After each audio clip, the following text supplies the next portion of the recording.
Hello and welcome to the Ice Guys, brought to you by the National Hockey Now Network. This is the show that takes you into the world of the National Hockey League. Every game, every day, from a betting perspective. With pro sports handicappers, Ian Cameron, Alex B. Smith, and various guests from the world of hockey and sports betting. And now, here's your host, Ian Cameron.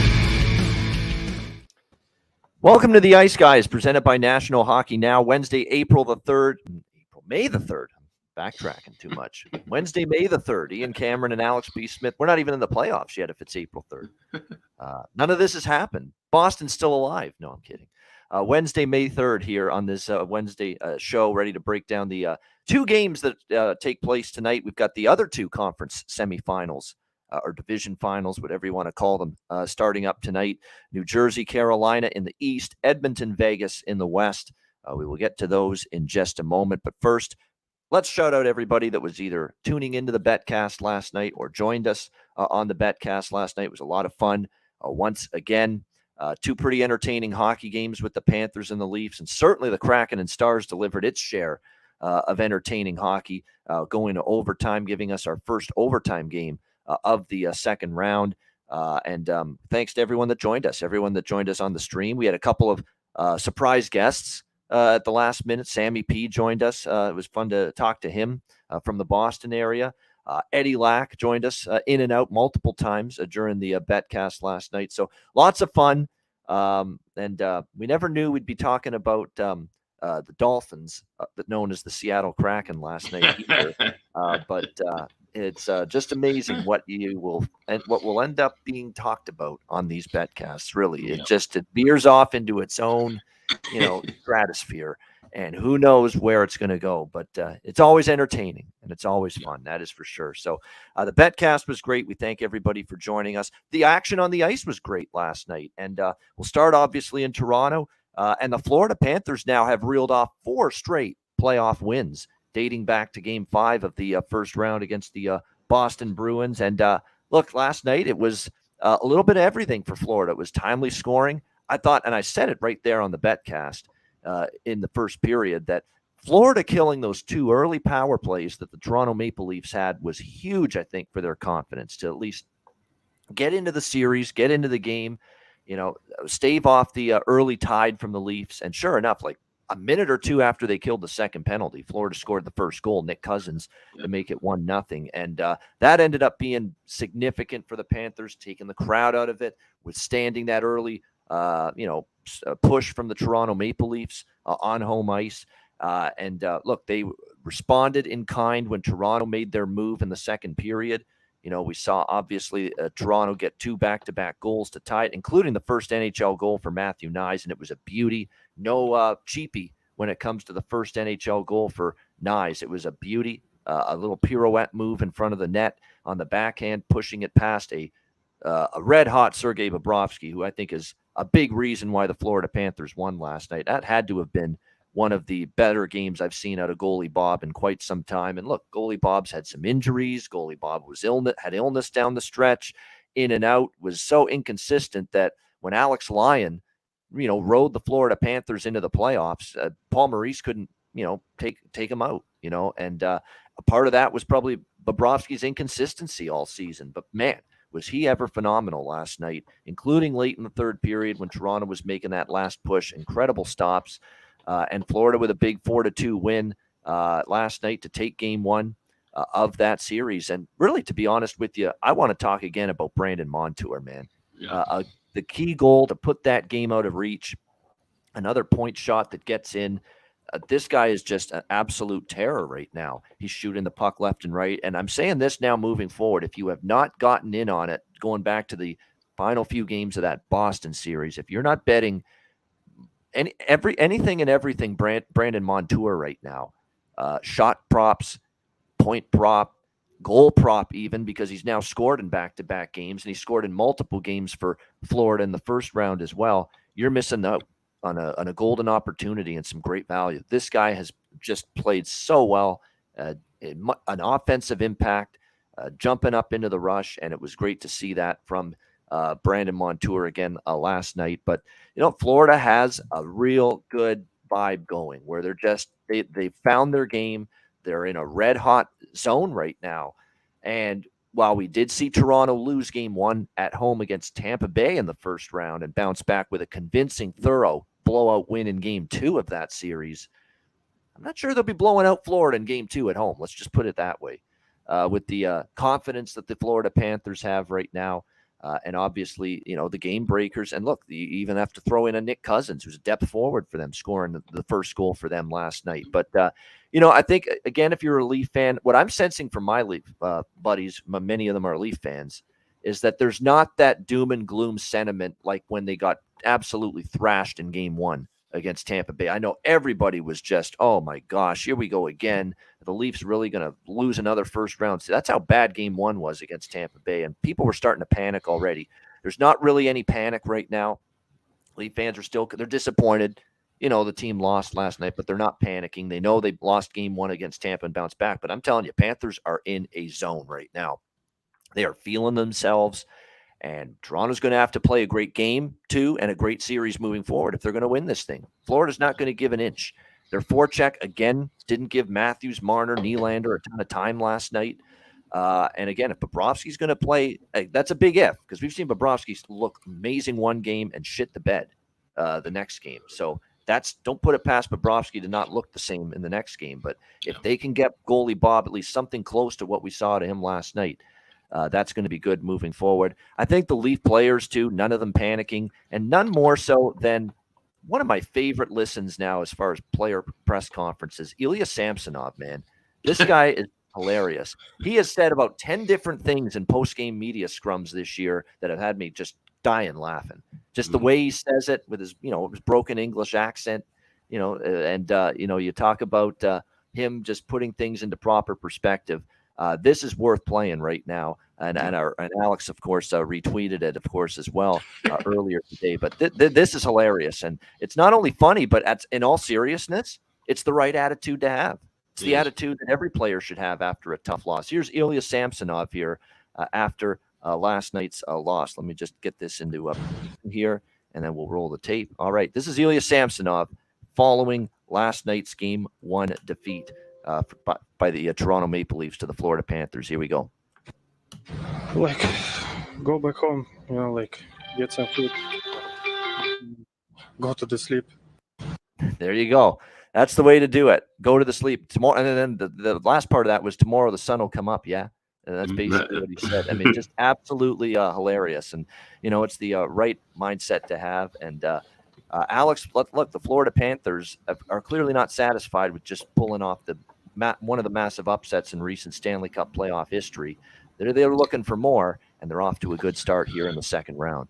Yeah, to borrow the old Conor McGregor line, they're not here to take part; they're here to take over, and that's the mentality you should have. If you beat the best team in the playoffs, you should now have that chip on your shoulder of, okay, we can beat just about anybody we face, and that's the way that they're playing, and that's the mentality that really all the 8 teams should have at this point. But that's hard; it's easier said than done, and that may be a harder adjustment for Toronto to make because of, like I said, their history. But like I said, now hearing that from Samsonov and these younger guys, and I think that's something we don't really kind of take into, even though they have the core group of Marner and Matthews, Tavares, and those are the guys I think that really kind of absorb and take the brunt of what's happened all these years. But Ilya Samsonov just got to Toronto. Ryan O'Reilly just got traded to Toronto. These guys just got there into that organization. So the weight of the curse, be it the first round or the cup curse or any of that, that's not on them. And so that's a great sign for them moving forward. They're not going to be as mentally defeated as, those Matt Sundin teams that seem to have just been together for like 8 or 9 years and kept losing over and over. The turnover is going to keep things kind of fresh for them. So, yeah, I think that's a really bright spot for the Leafs, and I think the fans can take solace in that as well. But Florida, they're not going to go away. It's going to be a good series. And, I'm excited to see Game 2. I really don't know what I'm going to do from a betting standpoint yet, but I'm definitely looking forward to watching it. And I'm looking forward to getting my over that I lost in heartbreaking fashion last night back in Game 2, because I think Game 2 will go over the total. That it should have went over last night, but Look, it was just had an empty net in the last couple of minutes.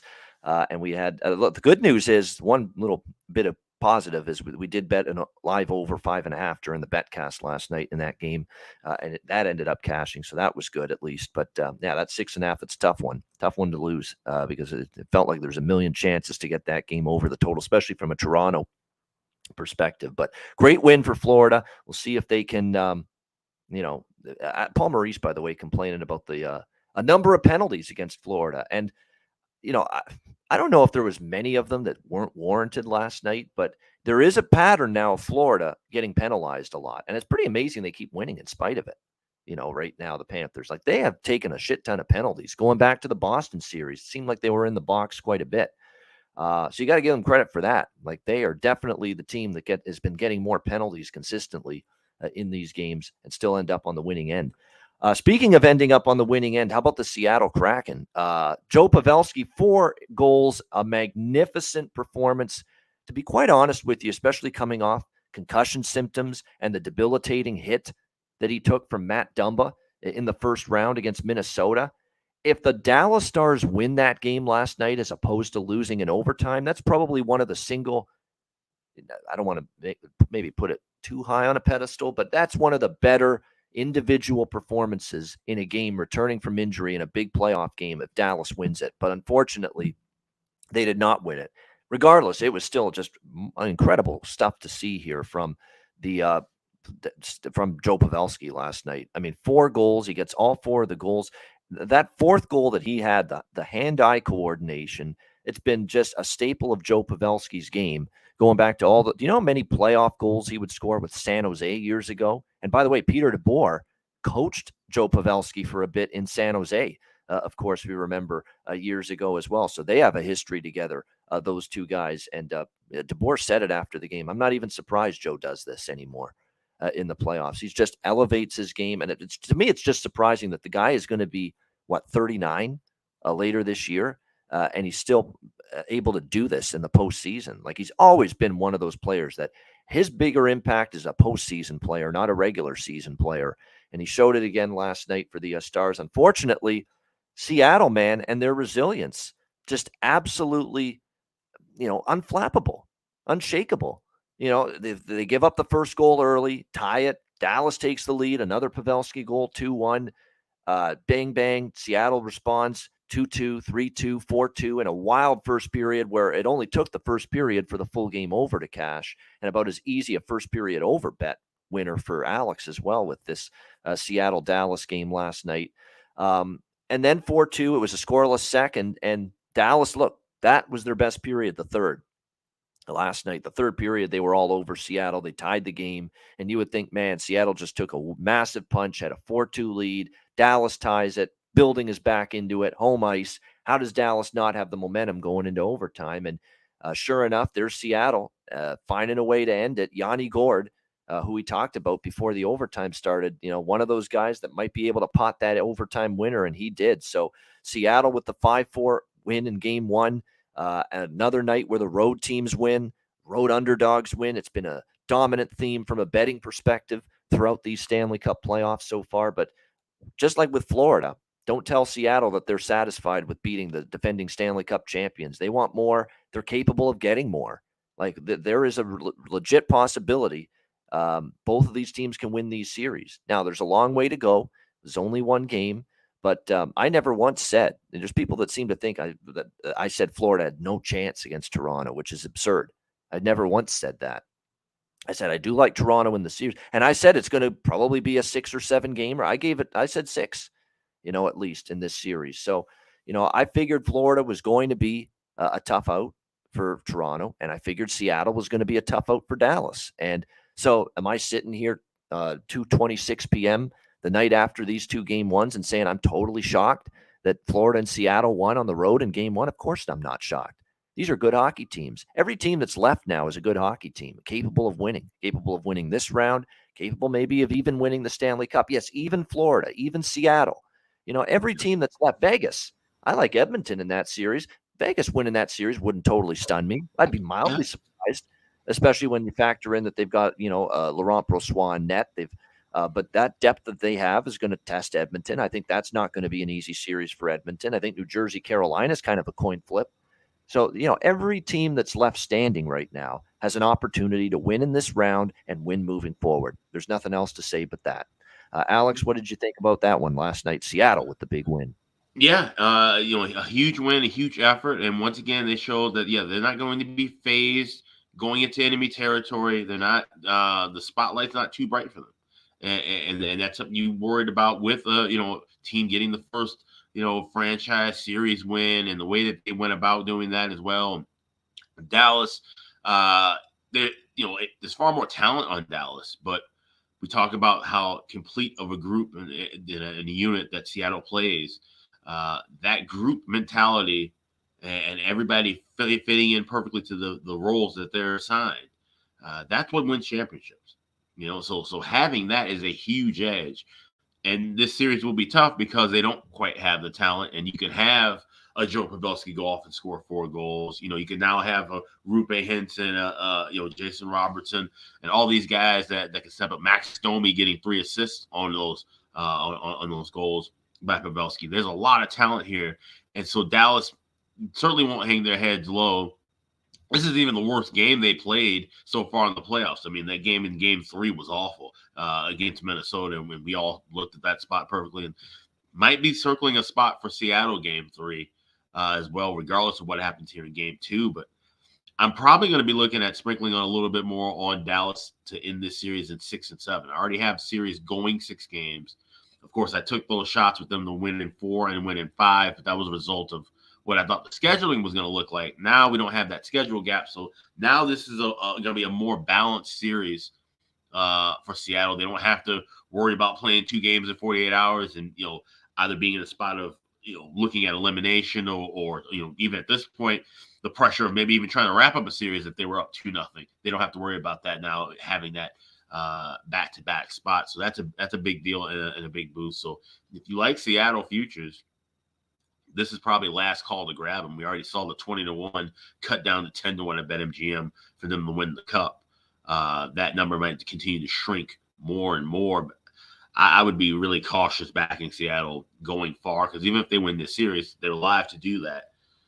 Will they be, fully in the right headspace to take on a power like Edmonton or even another tough, resilient team in Seattle?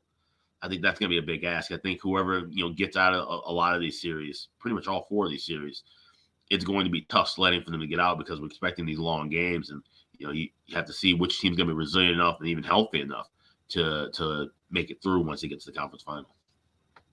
Yeah, exactly.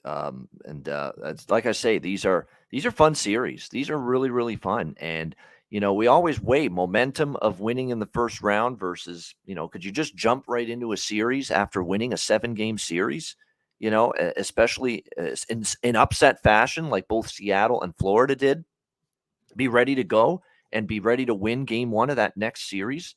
They both proved it. And it's a great segue into the first game we're going to discuss tonight, because it's the exact same situation. Road team off a Game 7 win in the first round, playing 48 hours later. No problem for Florida. No problem for Seattle. Will it be no problem for the New Jersey Devils tonight as they go to Raleigh to take on the Carolina Hurricanes? Carolina minus 120, home favorites here in Game 1, 5.5 the total. ESPN for both games. It's the A team of McDonough, Ferraro, Kaplan for this game tonight. As far as this series goes with Devils and Hurricanes, what we said during the betcast, and it was a great point, salient point. I think John, who makes a bunch of salient points on our betcasts, mentioned it as well. And we did. I think we were all in on it, that same thought process. The Dallas Stars basically played a tortoise in the first round at the Minnesota Wild. And you could tell early in the game last night, especially the first period, it was an adjustment period for the Dallas Stars. They go from a very plodding, in terms of overall team speed and depth, Minnesota Wild team, to just a lightning fast, tons of depth, Seattle Kraken forward group. And you could see in the first period, Dallas was losing all the battles, losing the races, having a hard time containing that Seattle speed and a wave. They really did. You could tell early, and it was definitely an early adjustment period for the Dallas Stars in that game. Florida, they get the hot start against Toronto as well. So I wouldn't put it, and to me, there's very similar characteristics of this series and this game tonight.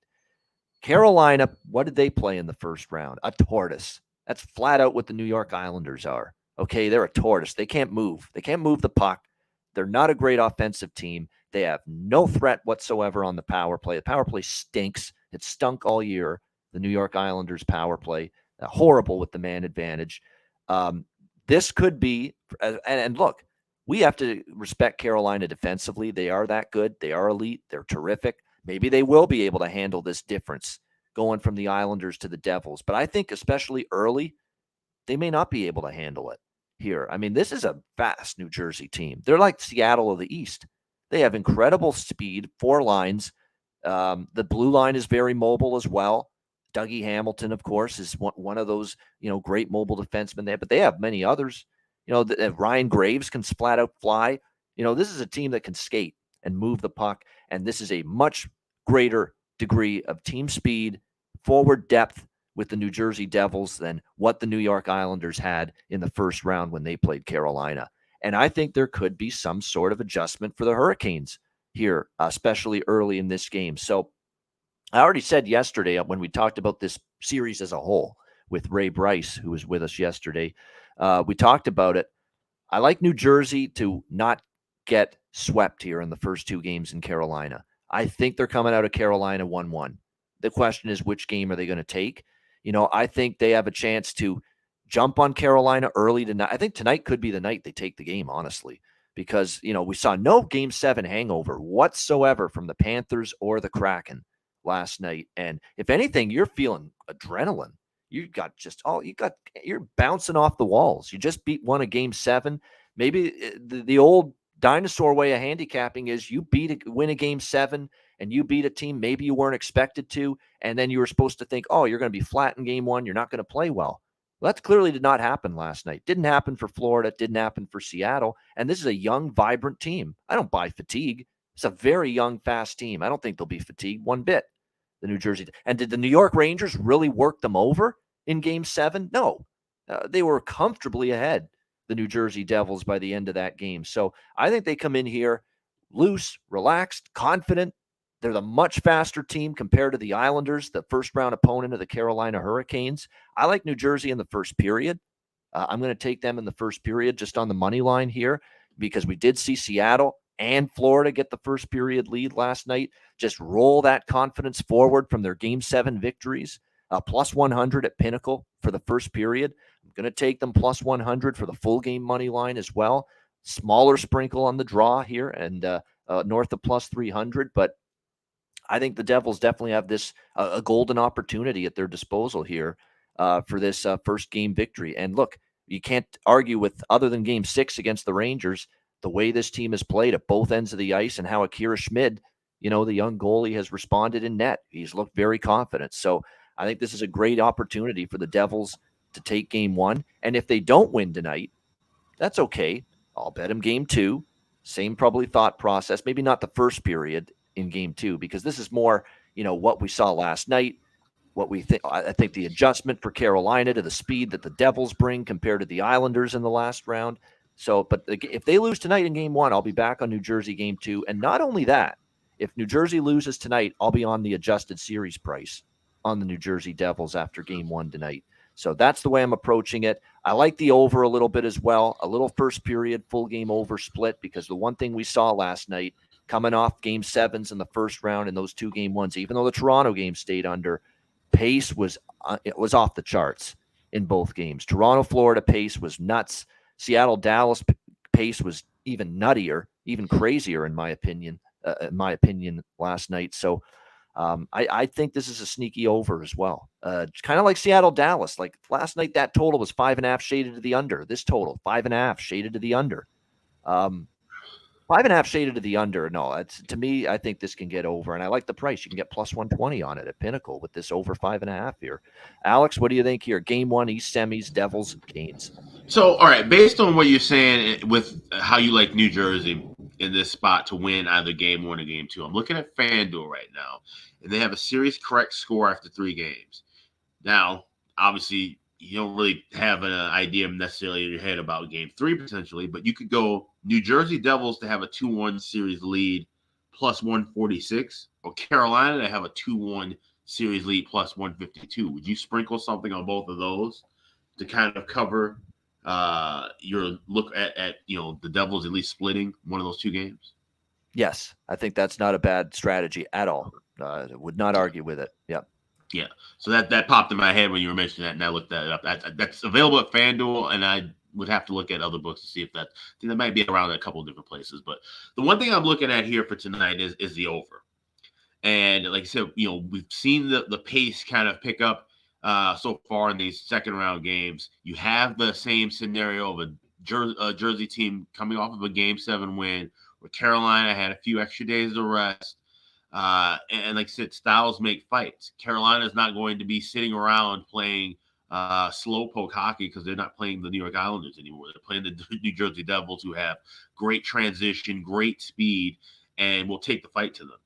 And so I think that's going to allude itself to goals. John Massey mentioned that in the chat too.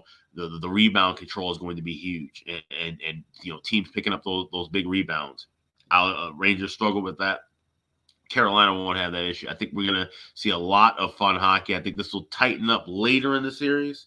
But, like I said, Kira Schmid, for as well as he's played, he's going to see a lot more shots. He's going to see better shot quality, I feel like, because the Rangers shot selection and quality was just awful in the end of that series. So I think that's going to we'll get to really see how good this of a goaltender he is when he has to make saves on his own and not rely on the defenseman blocking shots and clogging up the lanes. And conversely, like I said, I'm not crazy about the whole, we're going to go Aranta and Anderson at some point in this series. We talked about that. I don't like having that. By now, Carolina should have had their number 1 guy, unless one is hurt, which could always be a question when you talk about Antti Raanta and Frederik Andersen. You should be reliant on, this is my goaltender for this series and beyond. So that instability combined with the way that the Devils play, I love this over at 5.5. I got plus 115, but if you can grab anything higher than that, go for it. Yeah, I mean, definitely. I think, like I say, it's this looks like kind of like what we saw with Dallas, Seattle, where it's this under 5.5, and it's shaded to the under, and it ended up being a wild game. I'm not going to say this is going to be, like last night where it's going to be 5-4, but I think this gets to 4-3, something like that, 4-2. At least. And look, I think too for New Jersey, for as good defensively as they were, and you got to give the Devils defense credit, right? Shutting down the big guns of the Rangers, and of course, doing a great job keeping them out of the middle of the ice. Carolina is going to probably do a better job getting to the middle of the ice. This is a little bit more of they've been in a lot of playoff wars now, the Hurricanes, for years now. They've either been to at least the second round, they've been to some conference finals. But this is now a team that, knows what they need to do to generate quality chances. And that's middle of the ice, the slot area, which the Rangers could never get to, especially in Game 7. So they're going to test the Devils a little bit more here in the Devil defense, I should say, in this series. That being said, again, the Hurricanes remain without a couple of forwards. Keep that in mind for this series up front. But this is where you've got to hope for Marty Necas. I think has got to elevate a little bit more. I thought he was kind of lackluster in that first round series against the Islanders. Now, keep in mind, Carolina didn't have to put many pucks in the net in the first round because they're playing the Islanders, who just have a hard time scoring and don't have a very good power play. They're going to have to put the biscuit in the basket at least a higher volume of times in this series, Carolina, if they are going to end up winning this series. But I think this is, an opportunity here for the New Jersey Devils to ride that momentum. So we're doing the first period full game split here with Devils, first period full game over split here as well. In this game, a little bit more for me personally on the full game over, though, at 5.5. And then as far as props go, there's a bunch that I like. Let's start with New Jersey, since they're the road team. I like Hischier over 2.5 shots on goal. 6 of his last 7 playoff games, he's gone over that number. Jack Hughes has just been a high shot volume machine for the Devils, so I'm going over 3.5. Timo Meyer's shots on goal over 3.5. I like, Dougie Hamilton kind of was that guy that was during the course of the season, one of those high volume shooters, kind of dropped off in the regular season early in the first round against the Rangers. He wasn't shooting as much. He got back to shooting the puck a lot more last couple games of that Rangers series. So definitely Dougie Hamilton would be someone I'd look at for the Devils. As far as goals and props on the goals and point props on the Devils tonight, I would start thinking seriously about Eric Howla. Okay, because this guy's making an impact. He was actually for the Devils in the opening round. He led them in goals with 4, and he had 6 points in that series against the New York Rangers. So this is someone that's been flying under the radar, but he's elevated his game at playoff time. He's only plus 110 to get a point, and he's plus 380 to score a goal tonight. You talk about value. That is value right there on Eric Howla, who led the team in goals and was, I believe, the leader in points as well, 6. Nobody had more points than Eric Howla for the New Jersey Devils in the first round. Hughes to score a goal is never a bad option. Andre Palat, we've been waiting on him, right, to get that, playoff performance that we're so accustomed to seeing from him in his Tampa Bay days going. He had a slow start to the Rangers series, but man, he picked it up late. He's become a bit of a point machine again. He's only plus 114 to get a point tonight. If you want to sprinkle on the goal prop, again, it's plus 380. Great value. Mercer is someone I would look at. The shots on goal, yes. The point prop, the goal prop, anything Dawson Mercer. I thought he really elevated late in that Rangers series. And then on the Carolina side, Aho over shots on goal. Brent Burns over shots on goal has just been automatic. I mean, what can you say? All 3 games he went over his shots on goal prop at home in the first round. He is just shooting from everywhere. This guy's averaging double figures in shot attempts. Can you believe that? 10 shot attempts per game on average for Brent Burns from the blue line for the Carolina Hurricanes. And so even at 3.5 with his shot prop tonight, it's a bargain, in my opinion. Over 3.5 at even money, minus 105, minus 110. Burns to get a point at minus 136 at FanDuel. He seems to have a hand in a lot of the offense for the Hurricanes. Like I said, Aho is a prop that I like tonight. And I'm going back to the well with my guy from the AHL ranks who's made his mark now with the Hurricanes, who's played so well for them that they can't get him out of the lineup, and they sure as fuck aren't sending him back to the minor leagues anytime soon. And that's Stefan Nason here for the Carolina Hurricanes. Only plus 112 on FanDuel to get a point, plus 380 to score a goal, plus 290 to get a power play point. He does a lot of damage on the man advantage. So it's a really nice prop game because I do think this is going to be a higher event and higher scoring start to the series than some people think, than this where this total is being lined. So it's a good game for sprinkling on some props. Alex, just throwing it back to you. Is there, if you had to, I know you're not as big into the player props and certainly not a high volume like me with them, but if there was one prop that piqued your interest in this game, what would it be? This is something I would play. If I liked Carolina to win the series, I would grab Stefan Nason. I'm seeing plus 2,900 to be the leading goal scorer in the series. Because if Carolina can, like I said, match the offensive pace of New Jersey, other guys are going to have to step up and score, right? Aho's the key guy. He said Burns getting a ton of shots to goal. I think I see he's 50-1 at BetMGM to lead. Those are 2 long shots I would take a dabble with as far as series goes. So with that being said, those are the guys I would also circle to score in game 1 as well. But I think that might be the look. If like I said, I'm not committed to a side in the series, and I lean toward New Jersey. But if you have a Carolina series play in pocket, you might as well add a little bit of that Stefan Nason at 28. I would say 2,800 at BetMGM, 2,900 at FanDuel. Yeah, and we started talking about with live betting, and I'm going to start doing this, and we actually did a little dabble on it. Now, unfortunately, it got wiped out because Dallas came back and tied the game 4-4. But sprinkling in the third period on live goal scorer props on the team that's leading it by a goal or 2 in the third period, knowing that they're going to be able to shoot for the empty net probably when the opposing team pulls the goalie. We got robbed of that opportunity last night because Dallas came back. But, that's still a good concept. And you look for the players that are going to be on the ice for the team that's leading by a goal or 2 late in the third period, trying to preserve the lead, and who you think might be able to pot one into the empty net. And that goes back to when I mentioned Eric Howla. Eric Howla is always on the ice for New Jersey when they're protecting a lead late in the game. He got one of the empty net goals the other night for the Devils. So look for those little live betting concepts. Now that we're down to just a handful of games, you got to look for other methods sites and other, ways to try to make money with live betting, and those live goal scorer props for teams that are leading on players you think will be out on the ice and have had a high rate of scoring empty net goals this year as well. Not a bad option. I'll give you some betting theory, vice versa, in that situation. When a team pulls their goalie and you think they're going to score the next goal, obviously you would bet the team to score next goal. But if you were to look for an individual player, look for a defenseman or look for a guy who would be at the point in a 6-on-5 or 6-on-4 situation. So maybe look at the power play units and see which forwards play on the point.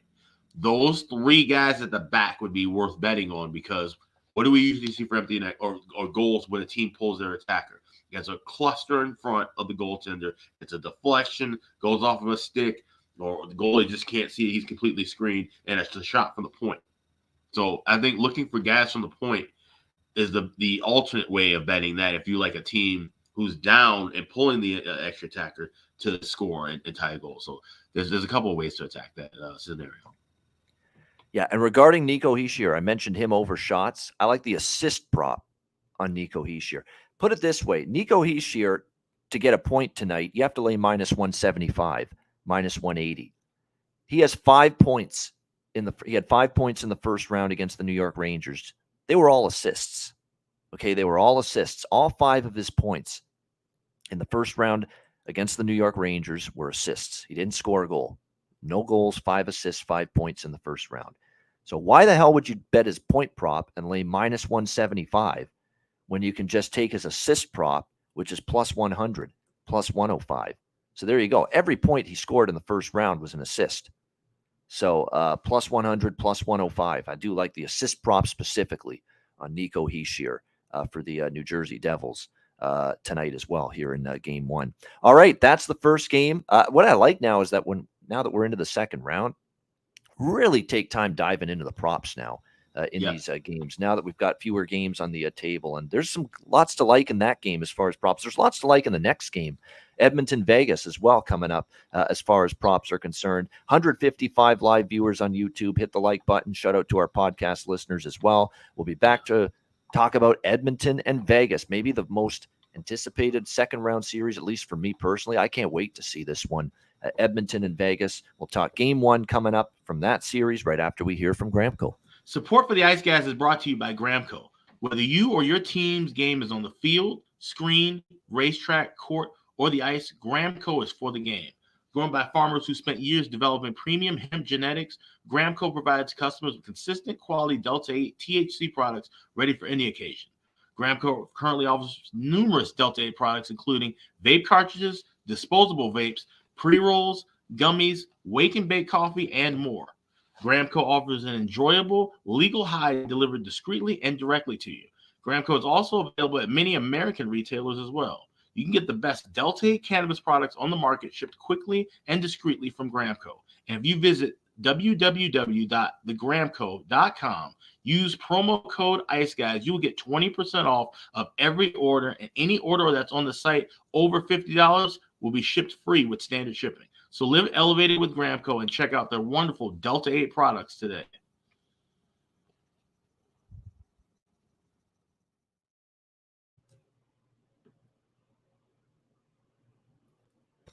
All right, we are back here, and we are ready for game 1 in Sin City. We've got Edmonton and Vegas. Oilers minus 115, road favorites, 6.5 the total in this one.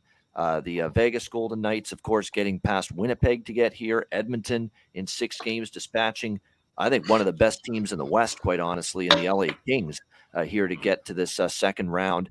I think the key matchup here is we talk about which team is going to struggle adjusting to their new series opponent more than the other. We talked about how, especially Seattle, Dallas had some struggles early against Seattle. I think Carolina might have some struggles early against New Jersey. I think Vegas might have some struggles early against Edmonton. Just a different level of speed, different level of, obviously offensive firepower compared to the Winnipeg Jets. Winnipeg was also banged up in that first round series. No Josh Morrissey, no Mark Scheifele in the remaining games of that series. They've missed Nikolai Ehlers, missed the first part of that series as well, and didn't really get going until later in that series, and by then it was pretty much too late. So, Vegas played well. Mark Stone played well. Jack Eichel. It was a pretty good first playoff series for him, and I thought he got better as the series went on. But I think this is going to be a little bit of a step up for them, especially on the defensive end of the ice. See if they're able to handle it. On the other side of the fence, though, for Edmonton, they are going to have to deal with a great amount of depth that Vegas has. Vegas can go 4 lines deep, and Bruce Cassidy has no problem putting any line out there at any given moment during the game. He has that much confidence in his group, and why not? I think this team does have terrific depth. No question about it. I mean, you look at what the Vegas Golden Knights have, there is definitely some semblance of threat up and down their lineup on each line. Okay, Vegas has that. Vegas absolutely has that, and that's going to be one of their calling cards if they win this series and move on in the Western Conference. And if they win the Stanley Cup, let's say they get to a cup final and win it, it's going to be because of the depth on the blue line and the depth up front. They're starting this series, it looks like, with Barbashev, Eichel, Marchessault, their top line, Riley Smith, William Karlsson, who was red hot offensively in the first round, found his scoring touch again after a kind of a down regular season with Amadio. Then you've got Howden, Chandler Stevenson, someone you don't want to sleep on. He was terrific in the first round against Winnipeg. Mark Stone on the third line. That's a pretty damn good third line. Will Carrier, Nicholas Waugh, and Keegan Colasar, a hardworking, forechecking fourth line. That's a very solid lineup. The lineup's so solid that Paul Cotter, was a guy that chipped in offensively early in the season. He can't even get into the lineup. Pavel Dorofeyev had a great performance down the stretch for the Vegas Golden Knights offensively. He can't get into the lineup. Phil Kessel, Mr. Ironman. Now, Phil Kessel, probably has had better days than his current time. He's on the waning stages of his career, but you still wouldn't think, you would scratch Phil Kessel from your game one lineup in a new series, but that's the case here. And it's just because of the depth the Vegas Golden Knights now have up front. And it's because Cassidy can't take out a Nick Waugh. He can't take out a Keegan Colasar. He can't take out, William Carrier, or Chandler Stevenson, or even Brett Howden, who I thought had a pretty good series against Winnipeg. They're playing too well. And so someone's got to sit. You can only put 12 forwards on the ice. And unfortunately for Vegas, that's Phil Kessel. And then you get to the blue line. I mean, it's a great blue line. Martinez, Pietrangelo, Shea Theodore, Zach Whitecloud, Nick Hague, Ben Hutton. Ben Hutton's a depth defenseman. He's been around the block, played a lot of games, a bunch of different teams. It's a really solid blue line. At the end of the day, that's what is going to give Vegas a chance in this series. They've got 4 lines that can contribute, terrific 1 through 6D in terms of solid depth. There's not that huge drop-off from 1 to 6 like there are with some other teams on their blue line.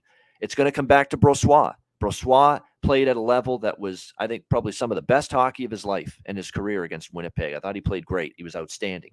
If Brossoit's anything like that in net in this series, Vegas absolutely has a shot. No question about that. But at the end of the day, I look back on it and I say, is Vegas on paper defensively better than LA? I don't think so. I think they're on par. I think they're close defensively. I think Vegas is a pretty good defensive team. But I know LA was going into that series against the Oilers. And what happened to LA against Edmonton? I mean, Edmonton chewed them apart offensively. And that to me is just, I think there's just too many weapons. And they move the puck so well. The power play is just so dominant. And what concerns me is Vegas had issues at times in terms of staying out of the box in the Winnipeg series. And second of all, that penalty kill was only 20th in that ranking. In the regular season with the penalty kill. And if you look at the Winnipeg series, Alex, Winnipeg scored a power play goal in just about every game. And that's Winnipeg's power play. Winnipeg, their power play doing that to you. What are you going to do now against Edmonton? One of the historic, all-time great single-season power play teams that I've seen in my 30 years watching hockey. That's going to be the concern here for the Vegas Golden Knights in this series. So we'll start with the sides and totals, then I'll get into the props after. But the way I'm going to approach it is I'm not going to touch the Edmonton minus 115. I think the adjustment for Vegas in this game one is that they're going to struggle in the first game to say, whoa, is this Edmonton speed, Edmonton's power play now that we're dealing with, not the Winnipeg Jets anymore. And the same goes for Brossoit.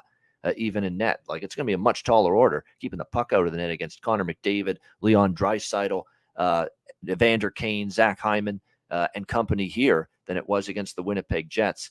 I'm not going to take the money line. You could if you want. I lean that way.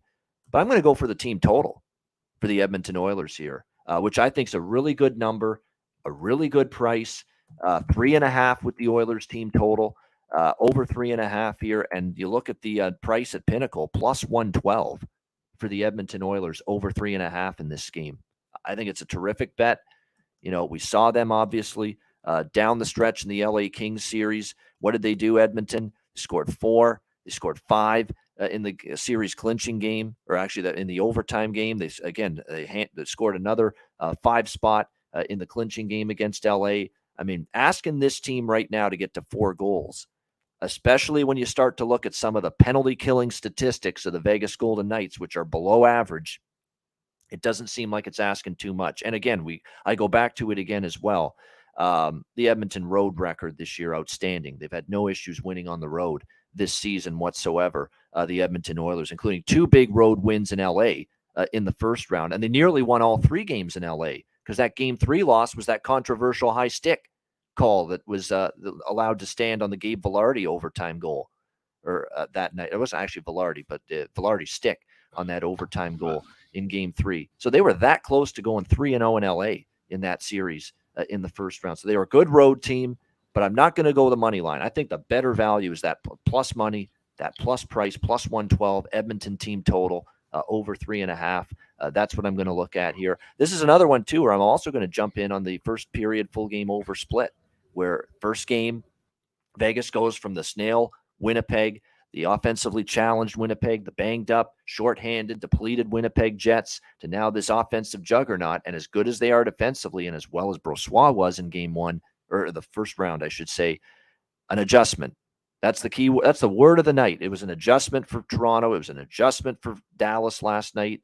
And it was a defensive adjustment because the pace was off the charts in both games. I think the pace will be higher than expected in Carolina tonight. And I think the pace will be higher than expected in Vegas tonight for this first game of this series. So Edmonton team total over 3.5, and a first period over, full game over split as well. And I would, you know what, this is actually a game 2 where I would look at the first period, both teams to score maybe as well here, with Oilers and Golden Knights at a nice plus price.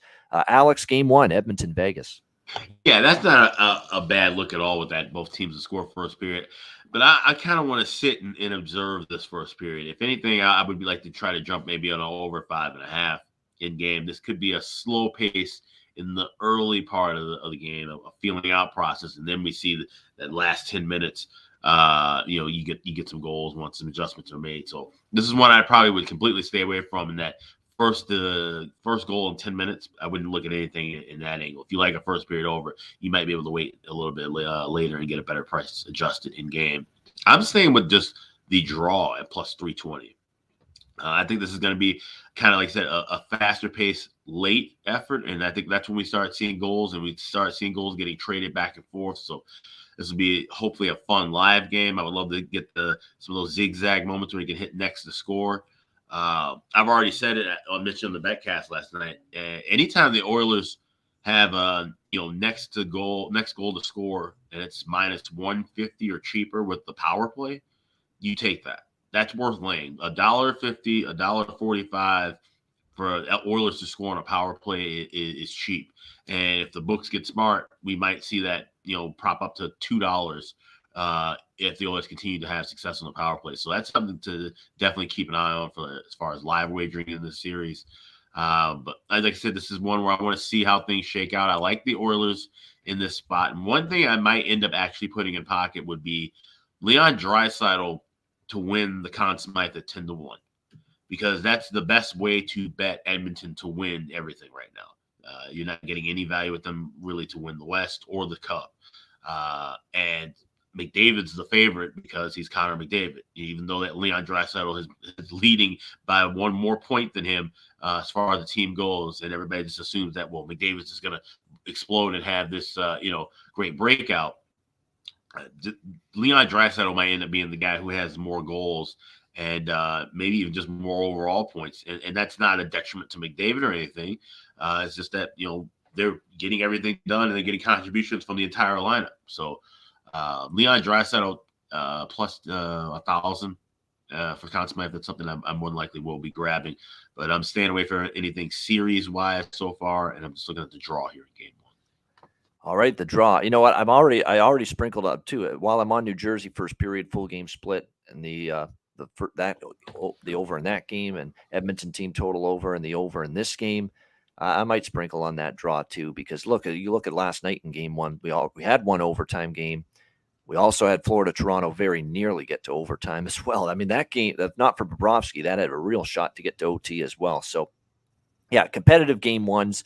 I do expect that with both of the games tonight. And as far as props go here, man, I really like a bunch prop-wise here in this game. Let's start with the shots on goal, and try to keep everything. And we'll go team by team. We'll start with Edmonton. Draisaitl over shots, Kane over shots, Bouchard over shots, because, look, this guy is just ripping the puck from the blue line as much as possible. We have seen that repeatedly with him.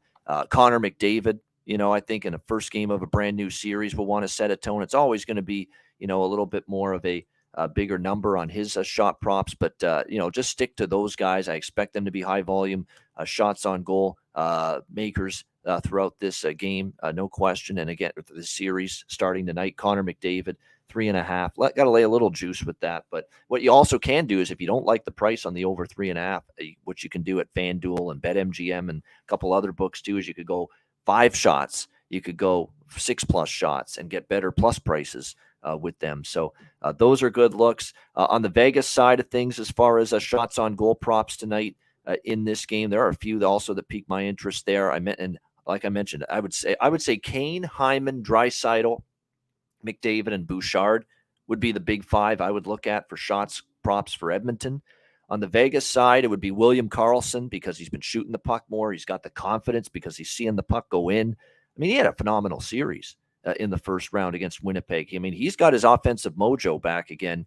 Jonathan Marchessault over 2.5 shots on goal, probably a good look here as well. Going into this game tonight for the Vegas Golden Knights. I think don't sleep on, Theodore and Pietrangelo from the back end. I think you're going to see them try to funnel, a lot of pucks at the net tonight as well. So those are definitely some props I like as far as Vegas shots on goal. And then as far as the goal props and the point props, I mean, Draisaitl to get a goal and over 1.5 points, because he has been the lead dog, even over McDavid offensively for the Golden Knights in this series. And obviously, Evan Bouchard, we keep on talking about it. And look, the price is still relatively cheap. It's minus 145 for him to get a point tonight, Evan Bouchard. And all this guy does is find a way to hit the score sheet for the Edmonton Oilers every single. I mean, he's just been absolutely phenomenal to the point where they really don't miss Tyson Barrie. Let's be honest. He had 10 points in 6 games in that first round series for the Edmonton Oilers. 2 goals, 8 assists. By the way, McDavid, 3 goals, 7 assists, 10 points. But as you mentioned, Alex, it was Leon, the big German, Draisaitl, that was leading the way for Edmonton in terms of goals and points in that series against LA. 7 goals, 11 points, both team leading for the Edmonton Oilers in the first round. So definitely some good options as far as that goes. And again, the Bouchard point prop just on its own at minus 145 is just, for a guy that's got 10 points in 6 games in the first round, he's minus 145 to get a point. There's no way the price should be that low. It should be much higher than that. So you keep on hitting the Evan Bouchard point prop. You can go assist plus 100. If you have the faith, he can score, because now keep in mind, only 2 of his 10 points were goals in the first round, but you're still getting a good price there, plus 400. But definitely love the Evan Bouchard point prop again, which is still a very reasonable minus 145 going into this game. If you want some small goal prop sprinkles other than the big 2, Draisaitl and McDavid, like I say, Hyman, Kane, I think Yamamoto, a little bit more, involved later in the LA series. And I'm seeing a price as high as plus 700 on Yamamoto. Klim Kostin stepped up down the stretch of the King series. He's also plus 700 at FanDuel. So you're talking about extreme bargain bin prices there with some options for Edmonton goal scoring props. On the Vegas side of things, you look at what they got from their lineup in terms of goals in the first round against the Winnipeg Jets. Like I say, you definitely saw signs of that depth shining through, multiple different contributors. If you look at it, Stevenson and Carlson led the team in goals against Winnipeg. 4 goals for Chandler Stevenson, 8 points, 4 goals for William Carlson in that first round series against Winnipeg. William Carlson is still upwards of plus 340 to score a goal tonight, okay? And this is a guy that's just, 4 goals in 5 games against the Winnipeg Jets. A steal. It's an absolute steal. That's the word that comes to mind when you look at that Carlson goal prop tonight. It's a steal. Plus 340 for a guy that's had 4 goals in the 5 games in the first round that we know is a playoff performer because he was when they went to the Stanley Cup final. People forget how good William Carlson is. Wild Bill, as they call him in Vegas. He was absolutely great that year, and he's definitely found his confidence again here. And Chandler Stevenson, an incredible series against the Jets. 4 goals, 8 assists. He's plus 370 at FanDuel to score a goal tonight in this game. And just to get a point, he's minus 145. And this is a guy that had 8 points in that opening round series victory against the Winnipeg Jets. Chandler Stevenson. So you're talking about great bargain bin specials. You could bet Stone and you can bet Eichel and Marcia. So they're certainly going to be threats to contribute. But if you're looking for value and you're looking for players that are outperforming their player prop prices and numbers right now, it's William Carlson and it's Chandler Stevenson right now for the Vegas Golden Knights. Those are incredible value props, in my opinion, for this game tonight. Probably will be value moving forward in this series as well. All right, great stuff. That is as thorough a breakdown of the 2 game ones, I think, as we can give you tonight. We appreciate it. Hit the like button on the way out. We appreciate it. Make sure you check out patreon.com/Ice Guys, just $10 a month. Goalie charts, totals charts, power ratings, daily Ice Guys show, betting card, bonus content, and more. Check it out, patreon.com/Ice Guys, $10 a month. Also, check out the Ice Guys store, iceguys.myspreadshop.com. We've got all kind of great merchandise ready for you. And I think we've got 15% off coming up this weekend, if I'm not mistaken. I'll check that and get the email for that and let you guys know. But definitely want to check that out, iceguys.myspreadshop.com. Absolutely. Check out the merch. We've certainly got a lot of good stuff there at the store. So make sure you check it out, patreon.com/Ice Guys. And, of course, the store, iceguys.myspreadshop.com. All right, we'll be back to wrap things up with best bets for this Wednesday right after we hear from Manscaped. Support for the Ice Guys is brought to you by Manscaped, who is the best in men's below-the-waist grooming. Their products are precision-engineered tools for your family jewels. Manscaped's Performance Package, the ultimate men's hygiene bundle. Join over 7 million men worldwide who trust Manscaped with this exclusive offer for you, 20% off and free worldwide shipping with the promo code ICEGUYS. That's promo code ICEGUYS at manscaped.com. If my math is correct, it's about 14 million balls that you can preserve. The Performance Package 4.0 is the complete accessory package to take care of everything that is required. You've got, of course, the Lawnmower 4.0. Takes care of your facial hair and among other things. You've got, of course, the Weed Whacker. I'm approaching 40. Nose hair has become a major issue. It pisses the hell out of me. I need to take care of that shit, and the Weed Whacker can help you do that. Both of these products, waterproof and a 4000K LED spotlight for a more precise shave. And you'll also be able to take care of those delicate areas with the ball toner, with the ball deodorant, keep you smelling good, looking good, and feeling good down in the nether regions. This complete Performance Package 4.0 will take care of everything for you, for all you guys out there, and it's courtesy of our good friends at manscaped.com. So get 20% off and free shipping with the promo code ICEGUYS at manscaped.com. That's 20% off with free shipping at manscaped.com. And use promo code ICEGUYS. Unlock your confidence and always use the right tools for the job with Manscaped.